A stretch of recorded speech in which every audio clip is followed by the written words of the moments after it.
19h, vous regardez Al24 News et merci de nous rejoindre pour cette nouvelle édition. Tout de suite les titres. Abdelmajid Tebboune en visite d'État officielle à Moscou. Le président algérien s'est entretenu ce mercredi avec le Premier ministre russe Mikhail Mishustin avant de se rendre au Parlement russe, la Douma, et d'inaugurer une stèle commémorative de l'émirat Abdelkader dans la capitale.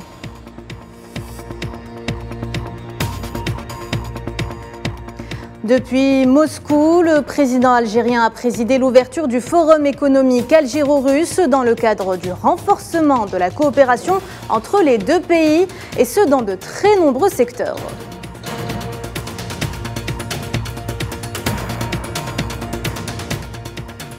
Mahmoud Abbas poursuit sa visite à Pékin. La Palestine et la Chine signent un partenariat stratégique bilatéral.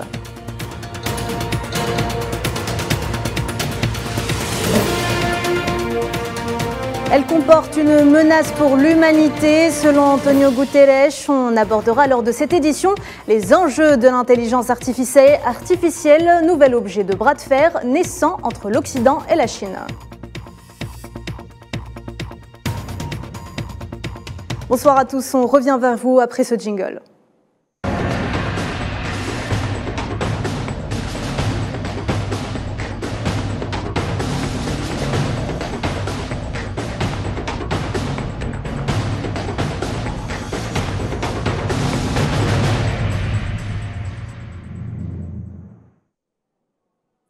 Dans le cadre de sa visite à Moscou, sur l'invitation de Vladimir Poutine, le président algérien Abdelmajid Tebboune s'est entretenu ce mercredi avec le Premier ministre Mikhail Mishustin au siège de la primature russe, en présence des délégations des deux pays. Lors de cet entretien, le chef de l'État algérien a exprimé sa volonté de renforcer la coopération bilatérale dans tous les domaines, y compris l'agriculture, l'industrialisation, la culture, ainsi que les entreprises émergentes.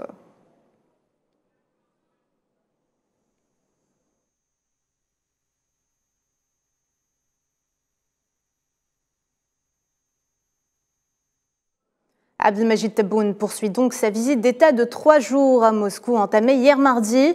Le président algérien a ce mercredi entamé une visite au Conseil de la Douma ainsi qu'au Conseil de la Fédération de Russie.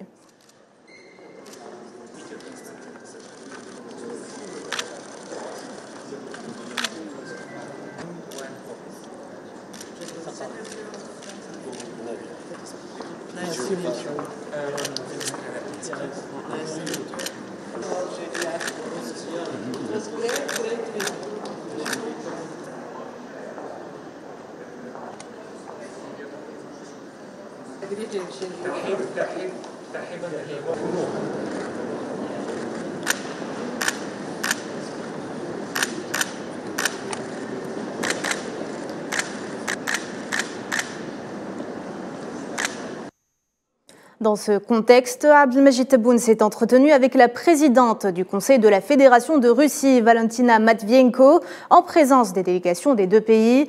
Le président algérien a notamment profité de l'occasion pour signer dans le livre d'or du Conseil.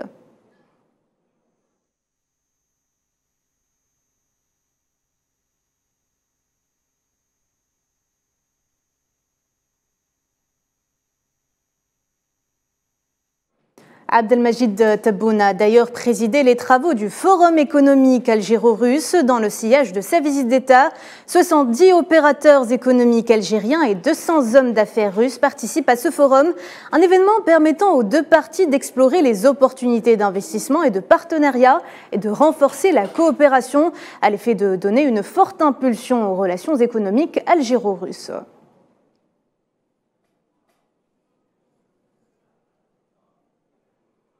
Dans ce sillage, le président algérien a affirmé que l'Algérie s'est engagée dans un programme de relance économique multidimensionnel et fait de 2023 l'année de la relance économique, soulignant que le pays a inscrit la révision du cadre juridique régissant l'investissement au centre des priorités afin d'assurer un climat d'affaires idoine.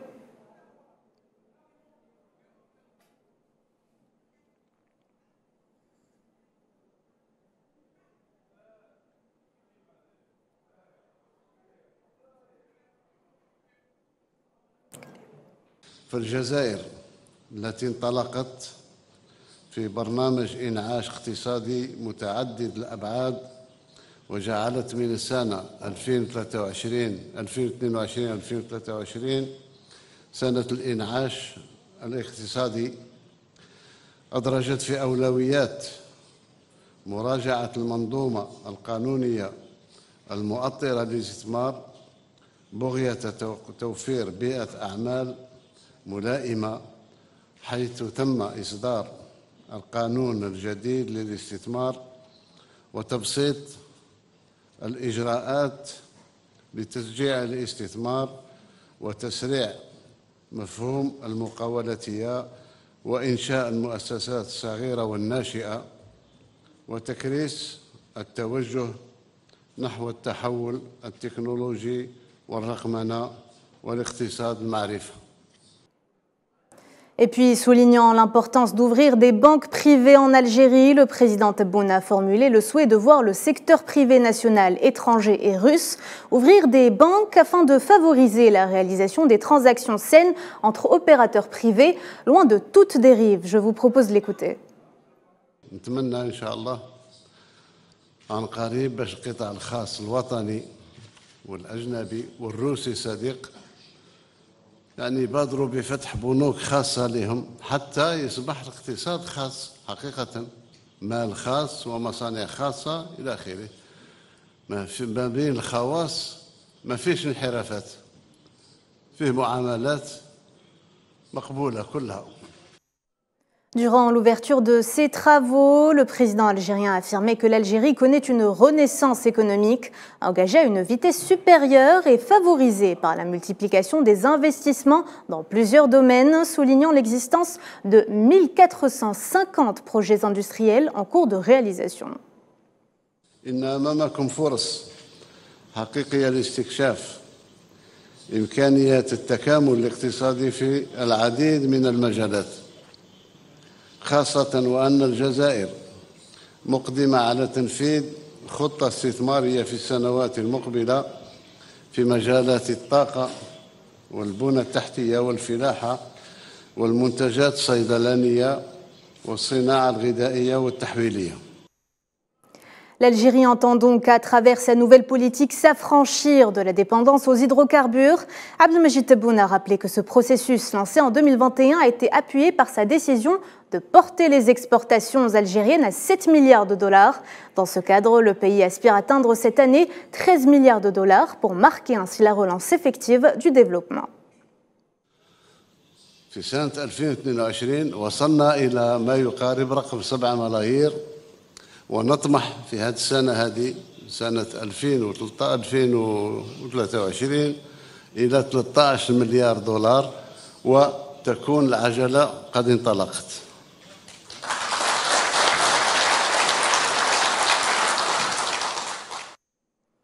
Et on reste à Moscou. Abdelmajid Tebboune a inauguré ce mercredi une stèle commémorative du fondateur de l'État algérien moderne, l'émir Abdelkader. La cérémonie s'est déroulée en présence du ministre russe de l'Agriculture, Dimitri Patrouchev, et du ministre du gouvernement de Moscou, Sergueï Cheriomin.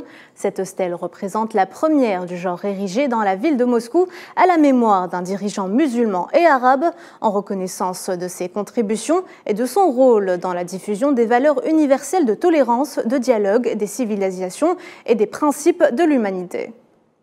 جسور عريقة متجدرة في التاريخ أكثر من 60 سنة، الرمز الحالي ساحة الأمير عبد القادر تدل على الصداقة العريقة اللي موجودة بين روسيا، الشعب الروسي والشعب الجزائري. احنا فخورين جدا أن يتواجد الأمير عبد القادر في أجمل ساحة في روسيا وفي موسكو عاصمة التاريخ. شكرا لكل أصدقائنا الروس. L'intégration du continent africain est un enjeu majeur. Près de 60 ans après les indépendances, l'Afrique mise sur de nouveaux atouts. Un intérêt qui n'échappe pas à la visite du président algérien en Fédération de Russie. Alger et Moscou plaident pour un nouvel ordre mondial. Tinhin al-Makassi. Au cœur des agendas africains, l'intégration continentale. Et nombreux sont les exemples pour le démontrer, pour ne retenir que les travaux du 36e sommet de l'Union africaine en février dernier, placé sous le thème « L'accélération de l'intégration ». Et c'est naturellement que cette intégration s'invite à la visite d'État de 3 jours du président algérien Abdelmajid Tebboune en Fédération de Russie, l'Algérie étant un acteur continental incontournable, et ce dans plusieurs domaines. En février dernier, le pays a annoncé une aide au développement d'une valeur des milliards de dollars à destination des pays africains. Dans un contexte mondial de remise en cause de l'hégémonie occidentale sur les rapports entre les pays en voie de développement et les puissances, l'Afrique se veut un acteur actif et multiplie les investissements dans différents secteurs, notamment les technologies, les startups et les services. Ces 3 secteurs semblent se tailler la part du lion en attendant l'industrie.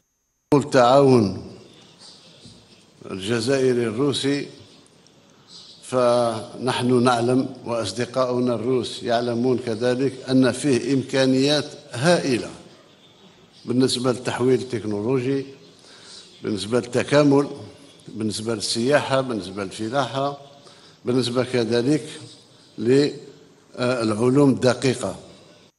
Le rôle de l'Afrique sur l'échiquier géopolitique mondial n'est un secret pour personne. Riche en matières premières en tout genre, d'une population de près de 1 milliard, sans oublier sa géopolitique. 60 ans après les indépendances, les pays africains ont le regard tourné droit vers leur avenir. Et ils visent surtout la mise en place d'un nouvel ordre mondial, juste et équilibré, qu'Alger et Moscou appellent de leur vœu. Et puis avant de clore ce dossier, le président algérien Abdelmajid Tebboune a rencontré les membres de la communauté algérienne établie en Russie. Cette visite qui revêt également un caractère culturel puisque Abdelmajid Tebboune a instruit le ministre des Affaires étrangères Ahmed Attaf de procéder à l'ouverture d'un centre culturel algérien en Russie.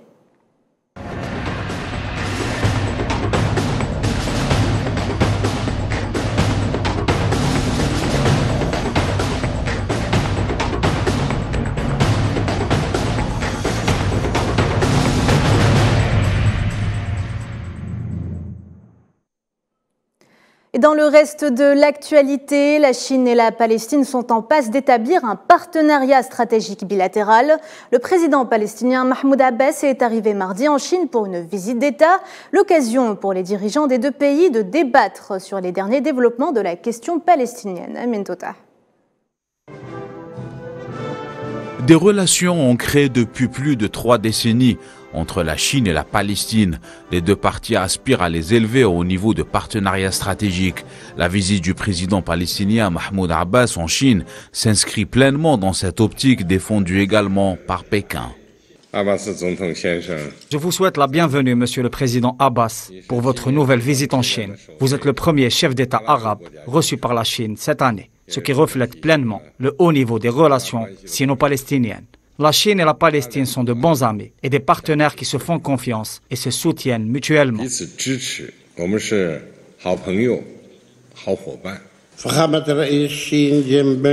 Monsieur le Président Xi Jinping, je voudrais vous adresser mes vœux les plus sincères en début de cette visite et au nom de la Palestine. Je vous souhaite tout le meilleur ainsi qu'au peuple chinois ami, un développement et des progrès continus. Ici, je voudrais également vous exprimer mes sincères remerciements pour avoir défendu les droits du peuple palestinien et soutenu la cause juste de la Palestine.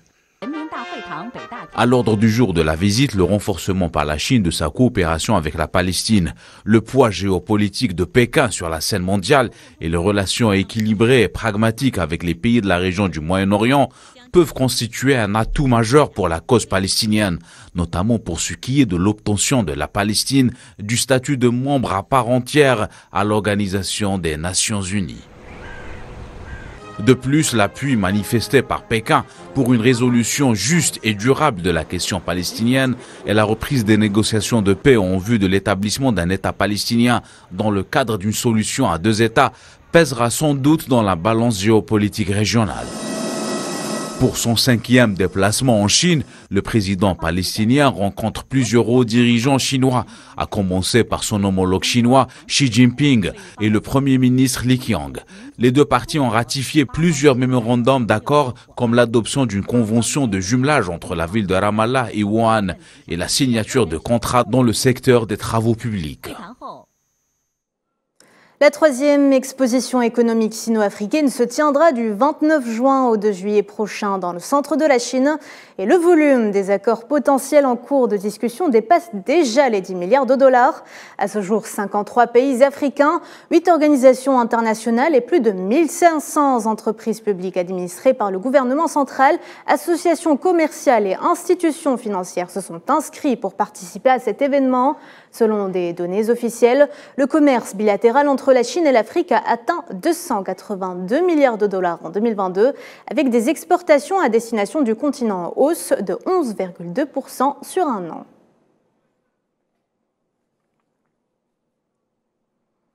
Le secrétaire d'État américain s'est entretenu lors d'un appel téléphonique avec son homologue chinois Qin Gang. Anthony Blinken a mis l'accent sur les efforts pour maintenir des canaux de communication ouverts entre les deux pays. Il devra d'ailleurs se rendre le week-end prochain en Chine, une visite qui avait été reportée en février à la suite de l'incursion d'un ballon chinois dans l'espace aérien des États-Unis. L'intelligence artificielle attire de plus en plus l'attention des politiques. Entre crainte et fascination, des institutions telles que l'Union européenne souhaitent plus de régulation, alors que Pékin et Washington se livrent à une bataille ouverte en la matière. L'intelligence artificielle est devenue un enjeu global. Safwan Ben Sabri. Je serais favorable à l'idée qu'on puisse avoir une intelligence artificielle, une agence, je dirais, inspirée de ce qui est l'Agence internationale de l'énergie atomique, l'AIEA. Je crois donc qu'il y a un certain nombre de choses importantes à faire avancer. Elles nécessitent bien sûr, certaines d'entre elles, l'initiative des États membres. Le parallèle est frappant. Le secrétaire général des Nations Unies met sur un même niveau l'énergie atomique et l'intelligence artificielle. Dans le même sillage, Antonio Guterres avait par ailleurs ajouté que l'intelligence artificielle représentait une menace existentielle pour l'humanité. L'intelligence artificielle est désormais un enjeu à dimension globale qui trouve sa place dans les relations internationales et la géopolitique. 6 ans après avoir quitté l'UNESCO, les États-Unis veulent signer le retour dans l'organisation en raison d'une influence grandissante de la Chine au sein de l'organisme. Washington souhaite peser davantage dans les discussions concernant l'intelligence artificielle, notamment sur la réglementation en la matière. L'UNESCO s'est penché sur la question dès 2021. Par ailleurs, la volonté de Washington d'empêcher la Chine d'accéder aux semi-conducteurs tant convoités dans le développement de l'intelligence artificielle pourrait pousser Pékin dans ses retranchements. L'intelligence artificielle pourrait-elle détruire l'humanité? C'est la question que pose un groupe basé à Bruxelles, Pause AI, qui tente d'exercer une pression sur l'Union européenne pour stopper le développement de logiciels plus puissants. Autour donc de l'institution européenne de s'emparer du sujet, l'Union européenne veut être la première à se doter d'un cadre juridique sur la question. 499 voix pour, 28 contre. Les eurodéputés ont adopté à une majorité écrasante un projet visant à réguler les dérives potentielles de l'IA. Aussi fascinante qu'inquiétante, l'intelligence artificielle reste un phénomène nouveau dans la scène politique. Permettant des avancées spectaculaires en médecine, l'intelligence artificielle génère aussi des inquiétudes légitimes, notamment sur la diffusion de fake news et la surveillance de masse. Selon une étude réalisée en 2022, un chercheur sur 2 estime que le risque de perdre le contrôle sur l'intelligence artificielle est bel et bien réel. La contre-offensive ukrainienne n'en est qu'à ses débuts, c'est ce qu'a déclaré le secrétaire général de l'OTAN ce mercredi lors d'une conférence de presse à Bruxelles avant une réunion des ministres de la Défense de l'Alliance, ajoutant qu'il est encore impossible de dire si elle constituera un tournant dans le conflit. On l'écoute.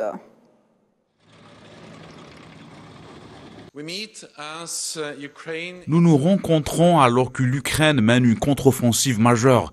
Il est encore tôt et nous ne savons pas si ce sera un tournant de la guerre. Mais nous voyons que les Ukrainiens progressent et libèrent davantage de terres. Nous savons que plus l'Ukraine gagne, plus sa main sera forte à la table des négociations. Plus l'Ukraine gagne, plus il est probable que le président russe se rende compte qu'il ne peut pas gagner sur le champ de bataille, mais doit négocier une paix juste.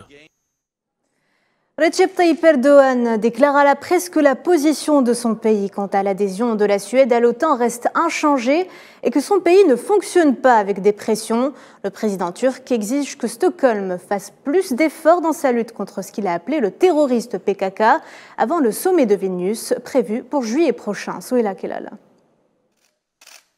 La 4e réunion sur un mécanisme conjoint permanent entre la Turquie, la Finlande, la Suède et l'OTAN s'est tenue ce mercredi dans la capitale turque Ankara. Une réunion de 3 heures avant que les dirigeants de l'OTAN ne se réunissent lors d'un sommet à Vilnius, en Lituanie, les 11 et 12 juillet. Eh bien, j'ai rencontré le président Erdogan à Istanbul il y a quelques semaines. Nous avons passé du temps ensemble et bien sûr, nous avons également abordé la question de l'adhésion suédoise. Et nous avons alors convenu, lors de cette réunion, de convoquer la réunion de ce mécanisme conjoint permanent avec la Finlande, la Suède, la Turquie ainsi que l'OTAN.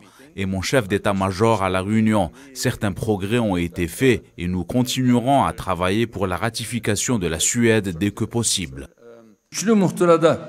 Pas d'adhésion de la Suède tant qu'elle n'assurera pas sa part dans la lutte contre le terrorisme.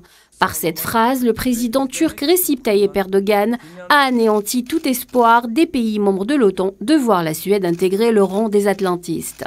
Pourtant, juste après les élections turques, l'Occident semblait convaincu que le président turc allait fléchir dans sa position qui jusque-là était toujours ferme, voire rigide, de l'avis de certains responsables. Ce qui explique les déclarations de certains dirigeants qui versaient toutes dans le même sens, y compris celle de Jens Stoltenberg, secrétaire général de l'OTAN, à savoir qu'il était temps aujourd'hui pour la Suède de rejoindre l'OTAN, qu'elle en fasse partie et qu'elle en devienne membre à part entière avant la rencontre de Vilnius. Ces déclarations ne sont en fait qu'une sorte de pression exercée sur le président turc pour qu'il revoie ses positions. Ceci dit, selon le ministre suédois de la Défense, Pål Jonson, l'adhésion de la Suède à l'OTAN bénéficiera d'un soutien important lors du sommet de l'Alliance à Vilnius. Ceci en précisant que quelques jours seulement avant la reprise des négociations avec Ankara, la Suède a extradé pour la première fois un partisan du PKK, parti des travailleurs du Kurdistan vers la Turquie. Une première dans la relation entre les deux pays, mais qui apparemment ne suffit pas à faire changer d'avis Erdogan, car il considère que Stockholm doit faire sa part dans la lutte contre le terrorisme avant l'escale de Vilnius. Et de leur côté, les États-Unis se sont exprimés sur le sujet. La porte-parole de la Maison-Blanche, Karine Jean-Pierre, a déclaré lors d'un point de presse que la Suède est un partenaire de défense fort et capable qui partage les valeurs de l'OTAN et renforcera l'alliance. La Suède est un partenaire de défense fort et capable qui partage les valeurs de l'OTAN et qui renforcera l'alliance et contribuera à la sécurité européenne. Nous pensons donc, et vous avez entendu le président à plusieurs reprises, que nous croyons que la Suède devrait devenir membre de l'OTAN dès que possible. C'est ce qu'a dit le président. Il a montré son soutien.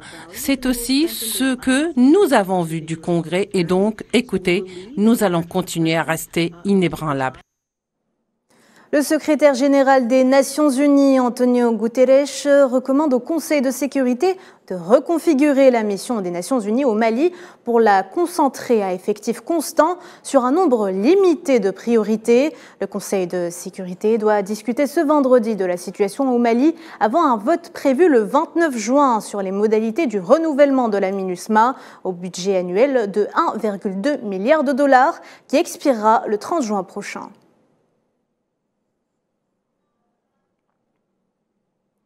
Conflit au Soudan, le syndicat des médecins soudanais a annoncé ce mercredi que le nombre de victimes est passé à 958 morts parmi les civils, à la suite des affrontements entre l'armée et les forces de soutien rapide depuis la mi-avril. Les affrontements toujours en cours ont entraîné le confinement d'un plus grand nombre de victimes dans la capitale Khartoum ainsi que dans d'autres régions du pays.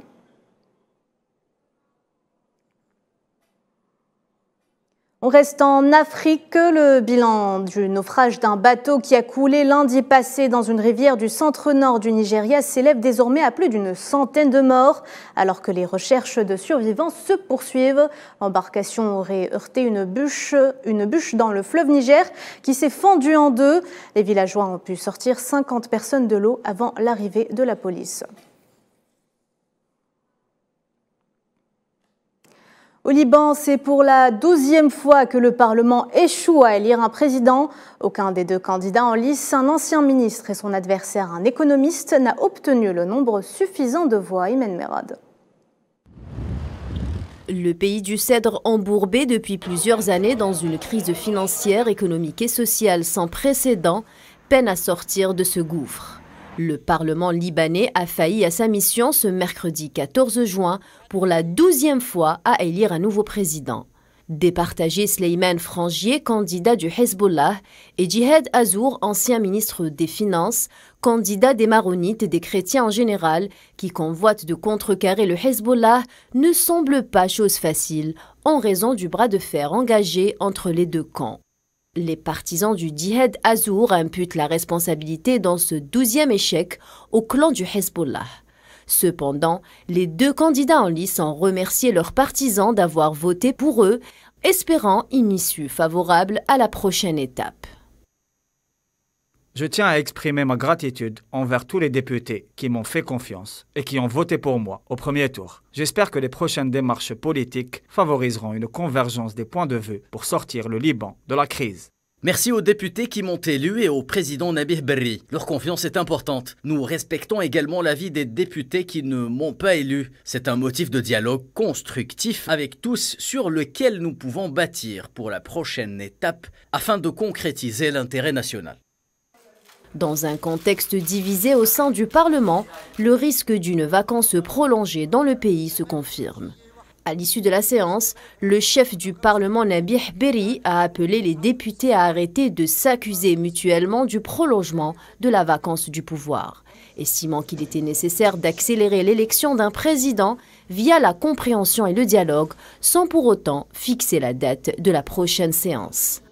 Rappelant que le mandat du président sortant Michel Aoun ayant pris fin le 31 octobre dernier, les députés avaient entamé le 29 septembre le processus visant à élire son successeur. Ceci en sachant que lors de la dernière présidentielle, le Liban était resté sans président pendant 29 mois. Le pays du Cèdre finalement ne rompt pas avec sa tradition qui est la tâche ardue à chaque fois de trouver un président consensuel. Et c'est la fin de ce journal. Merci de l'avoir suivi. Vous pouvez revoir ce programme sur nos réseaux sociaux ou en scannant le QR code qui s'affiche en bas de votre écran. L'information continue sur Allemande 4 News. À demain.